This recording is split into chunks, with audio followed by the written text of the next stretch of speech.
ছাত্র জনতার গণ অভ্যুত্থানের মুখে দেশ ত্যাগ করা সাবেক প্রধানমন্ত্রী শেখ হাসিনাকে ফিরিয়ে এনে বিচারের মুখোমুখি করার দাবি জানিয়েছেন রংপুর মহানগর যুবদল।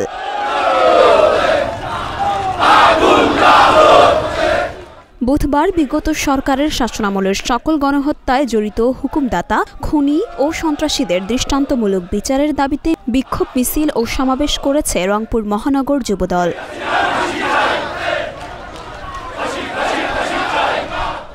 দুপুরে কেন্দ্রীয় কর্মসূচির অংশ হিসেবে নগরীর গ্র্যান্ড হোটেল মোড়স্থ দলীয় কার্যালয়ের সামনে থেকে মিছিল বের করা হয়। মিছিলটি নগরীর গুরুত্বপূর্ণ সড়ক প্রদক্ষিণ করে পুনরায় দলীয় কার্যালয়ে গিয়ে শেষ হয়। যুবদল নেতারা বলেন, বিগত 16.5 বছরে হাজার হাজার বিরোধী নেতাকর্মীকে খুন, গুম করা হয়েছে। বিরোধী রাজনৈতিক দলগুলোর নেতাদের মিথ্যা মামলায় আটক করে রিমান্ডের নামে নির্মম নির্যাতন, নিপীড়ন করা হয়েছে।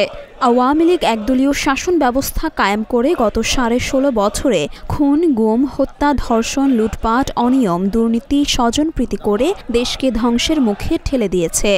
স্বৈরশাসক শেখ হাসিনা সকল হত্যাকাণ্ডের সরাসরি নির্দেশদাতা। তার হুকুমেই আওয়ামী লীগের অস্ত্রধারী বাহিনী ও প্রশাসন দেশে ত্রাসের রাজত্ব কায়েম করেছিল। এখন তাদের বিচারের সময় এসেছে। যেখানেই থাকুক তাদেরকে ফিরিয়ে এনে বিচারের মুখোমুখি করতে হবে।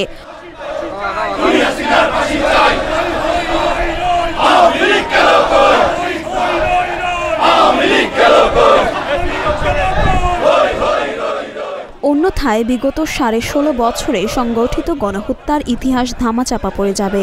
সমাবেশে রংপুর মহানগর যুবদলের বিভিন্ন পর্যায়ের নেতা ছাড়াও বিভিন্ন ওয়ার্ড কমিটির নেতাকর্মী ও সমর্থকরা উপস্থিত ছিলেন।